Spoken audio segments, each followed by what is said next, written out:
ओम शांति 10/7/2025 प्रातः मुरली बाप दादा मधुबन। मीठे बच्चे, देह अभिमान को छाड़ी देही अभिमानी हुआ।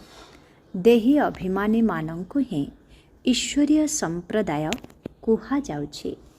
आजिर प्रश्न, तुमे माने एबे जेउ सत्संग करुछ ताहा अन्य सत्संग गुड़िक ठारू भिन्न किपरि? तुमे माने एबे जेउ सत्संग करुछ ताहा अन्य सत्संग गुड़िक ठारू भिन्न किपरि? उत्तर, एहा ही एकमात्र सत्संग जेउठी तुम्हे माने आत्मा एवं परमात्मांकर ज्ञान शुणुछ। एठारे पाठ पढ़ा जाउछि, लक्ष्य एवं उद्देश्य मध्य सम्मुखरे रहिछि। अन्य सत्संग गुड़िकरे ना पाठ पढ़ा जाउछि ना कौनसी लक्ष्य रहिछि। ओम शांति। रूहानी संतान मानंक प्रति रूहानी बाबा बुझाउछन्ति। रूहानी संतान माने शुणुछन्ति। प्रथमे प्रथमे बाबा बुझाउछन्ति, जेतेबेले भी बसुछ निजको आत्मा भावे बस, देह भाव नाही। देह अभिमानी को आसुरी संप्रदाय कुहाजाए एवं देही अभिमानी मानंकु ईश्वरीय संप्रदाय कुहाजाए। ईश्वरंकर देह नाही, से सर्वदा आत्म अभिमानी अटंती। से हेले परम आत्मा, समस्त आत्मा मानंकर पिता। परम आत्मा अर्थात सबुठारु उच्च। मनुष्य जेतेबेले सर्वोच्च भगवान कहउछन्ति, तेबे बुद्धिरे आसुछि से निराकार लिंग रूप अटंती। निराकार लिंगंकर पूजा मध्य हेउछि। से हेले परमात्मा अर्थात समस्त आत्मा मानंक ठारू उच्च। से मध्य आत्मा अटंती, किंतु सर्वोच्च आत्मा अटंती। से जन्म मरणर चक्ररे आसु नाहंती। बाकी समस्ते पुनर्जन्म नेउछन्ति। समस्ते तांकर रचना अटंती। रचयिता तो एकमात्र बाबा अटंती। ब्रह्मा विष्णु शंकर मध्य तांकर रचना। समस्त मनुष्य सृष्टि मध्य रचना। रचयितांकु बाबा कुहाजाए। पुरुषंकु मध्य रचयिता कुहाजाए। स्त्री को पोष्य करिथांती, पुणी तांकठारु संतान सृष्टि करी पालना करिथांती। बास विनाश करंती नाही। आउ जेउ धर्म स्थापक अछंती, सेमाने मध्य सृष्टि करुछंती, पुणी तांकर पालना करुछंती, किंतु विनाश केही भी करू नाहंती। बेहदर बाबा जहाँकु परमात्मा कुहा जाउछि, आत्मा परि परम पिता परमात्मांक रूप मध्य बिंदु। बाकी भक्ति मार्ग रे पूजा निमंते एते बड़ लिंग तैयारी करुछंती, नचेत बिंदुर पूजा किपरि होई पारिबो? भारत रे रुद्र यज्ञ रे माटीर शिवलिंग एवं शालग्राम तैयारी कराई तार पूजा करि थांते, ताहाकु रुद्र यज्ञ कुहाजाए। वास्तव रे तार प्रकृत असली नाम हेउछि राजस्व अश्वमेध अविनाशी रुद्र गीता ज्ञान यज्ञ, जहा शास्त्र रे मध्य वर्णना करा जाइछि। एबे बाबा संतान मानंकु कहउछन्ति, निजको आत्मा भाव। आउ जेते सबु सत्संग रहिछि, सेथिरे आत्मा अथवा परमात्मांक ज्ञान ना काहा पाखरे अछि ना काहाकु बुझाई पारिबे। सेठारे तो कौनसी लक्ष्य किंबा उद्देश्य न थाए। तुमे माने तो एबे पाठ पढ़ुछ। तुमे माने जानुछ आत्मा शरीर रे प्रवेश करुछि। आत्मा अविनाशी एवं शरीर विनाशी। शरीर द्वारा पाठ बजाउछि। आत्मा तो अशरीरी अटेना। कही थांती मध्य अशरीरी आसीथिलु, पुणी अशरीरी जीवो। शरीर धारण करिलु, पुणी शरीर छाड़ी अशरीरी होई जीवाकु हेबो। ए सबु बाबा आसी तुम मानंकु बुझाउछन्ति। ए कथा मध्य पिला माने जानिछन्ति, भारत रे सत्ययुग थिबा समय रे देवी देवता मानंकर राज्य थिला, गोटिए धर्म थिला। एकथा मध्य भारतवासी माने जानी नाहंती। बाबा को जीए जानी नाहंती से किछि हेले भी जानी नाहंती। प्राचीन ऋषि मुनि माने मध्य कहूथिले आमे रचयिता एवं रचना को जानी नाहु। रचयिता हेले बेहदर बाबा, से ही रचनार आदि मध्य अंत को जानिछंती। आरंभ को आदि कुहा जाए, मझी को मध्य। आदि हेउछि सत्ययुग, जाहाकु दिन कुहा जाए, पुणी मध्यरु अंत पर्यंत हेउछि राति। दिन हेउछि सत्ययुग त्रेतायुग, जाहाकु स्वर्ग कुहा जाए। स्वर्ग हेउछि अंडर ऑफ वर्ल्ड अर्थात आश्चर्यमय दुनिया। भारत ही स्वर्ग थिला, जेउठी लक्ष्मी नारायण राजत्व करुथिले, जाहाकु भारतवासी जानी नाहंती। बाबा एबे स्वर्गर स्थापना करुछंती। बाबा कहउछंती तुमे निजकु आत्मा भाव, मो फर्स्ट क्लास आत्मा अटे। वर्तमान मनुष्य मात्र के सबु देह अभिमानी अटंती। बाबा आसी आमको आत्म अभिमानी कराउछंती। आत्मा कौन ए कथा मध्य बाबा बताउछंती। मनुष्य किछि हेले जानी नाहंती। भले कहउछंती मध्य ब्रुकुटी मध्यरे चमकुछि अजब तारा, किंतु ताहा कौन, किपरि सेथिरे पाट भरी रहिछि, किछि हेले भी जानी नाहंती। एबे तुम मानंकु बाबा बुझाउछंती। तुम भारतवासी मानंकु 84 जन्मर पाठ करिबाकु पड़ुछि। भारत ही हेउछि उच्च खंड, जो मनुष्य मात्र के भी अछंती तांकर एहा तीर्थस्थल। समस्तंकर सद्गति करिबा पाई बाबा एठाकु आसी थांती। रावण राज्यरु मुक्त करी पथ प्रदर्शक होई नै जाउछंती। मनुष्य तो एमिति कहि देउछंती, अर्थ किछि हेले भी जानी नाहंती।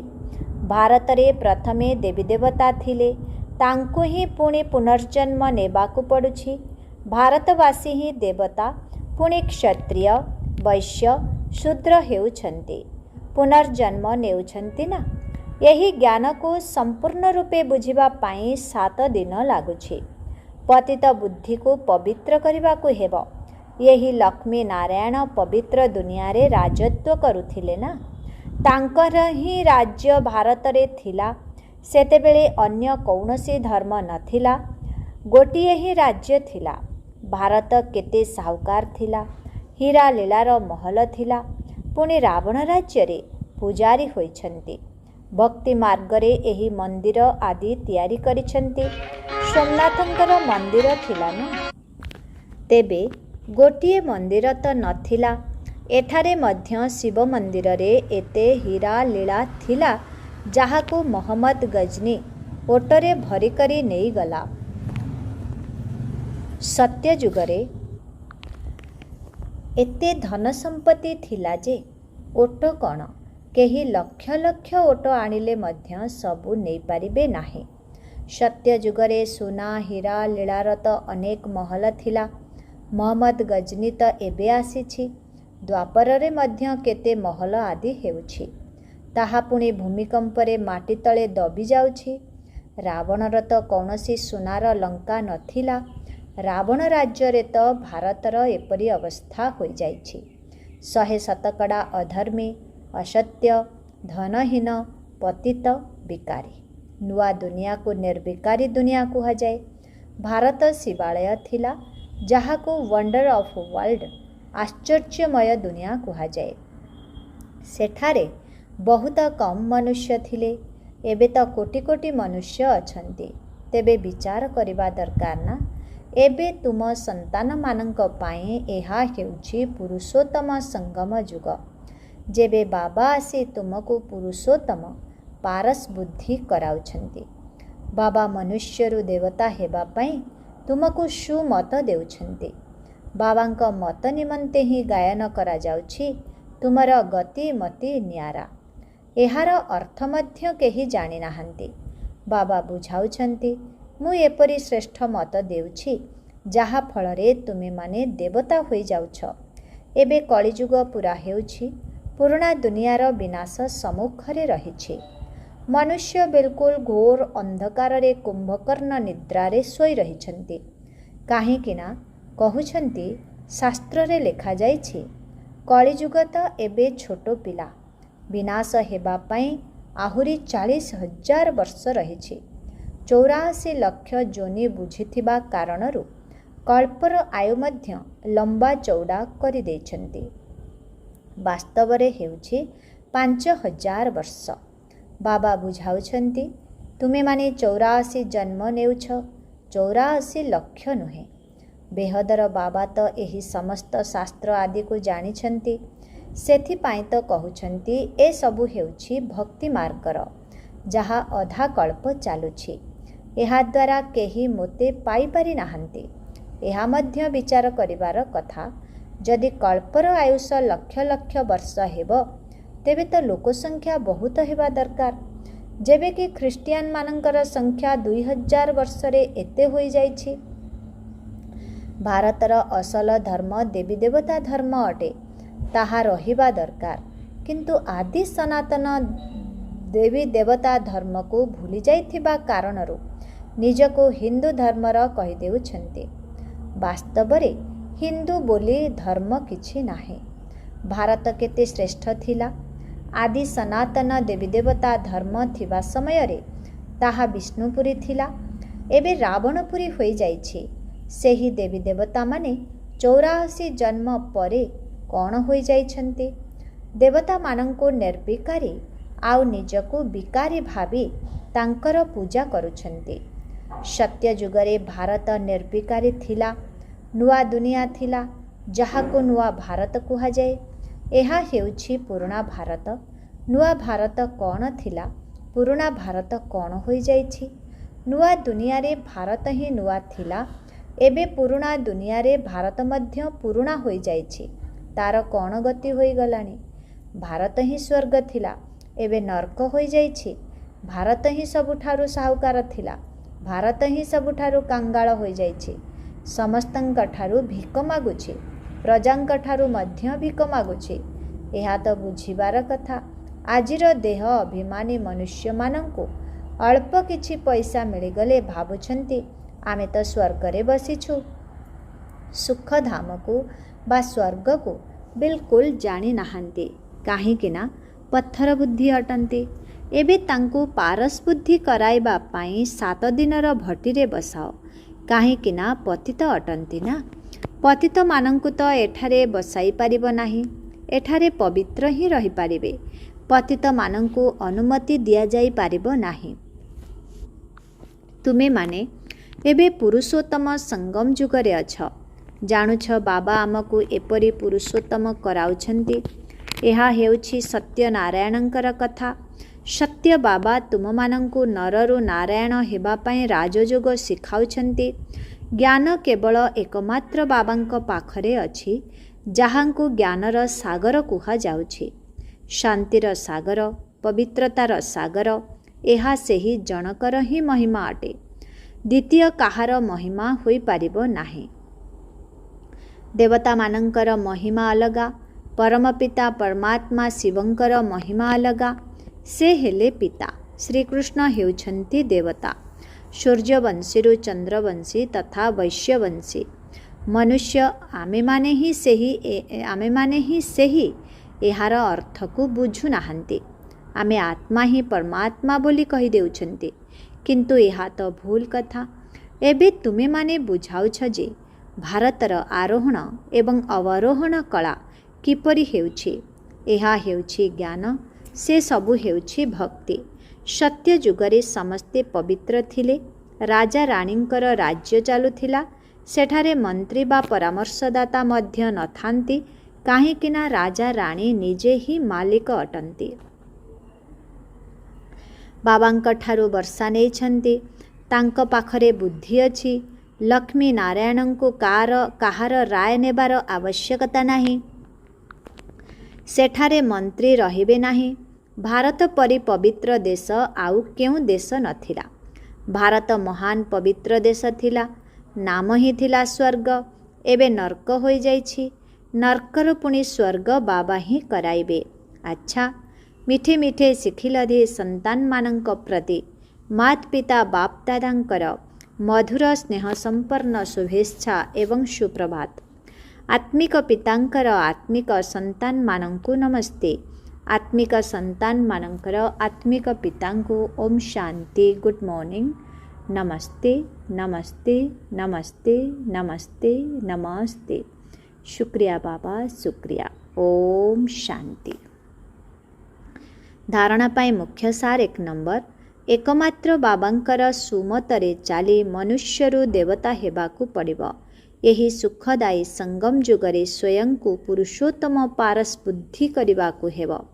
2 नंबर। 7 दिनर ज्ञान जोगरे भट्टीरे 7 दिनर ज्ञान जोगर भट्टीरे बसी पतित बुद्धि को पवित्र बुद्धि करबाकु हेबो। सत्य पितांक ठारु सत्य नारायणंकर सत्य कथा शुणी नररु नारायण हेबाकु पड़िबो। आजिर वरदान। निजर सर्वसंपत्ति को बाबांकर निर्देश अनुसार कार्य लगाउथिबा अनेस्ट अर्थात सच्चोट हुआ। निजर सर्वसंपत्ति को बाबांकर निर्देश अनुसार कार्य लगाउथिबा अनेस्ट अर्थात सच्चोट हुआ।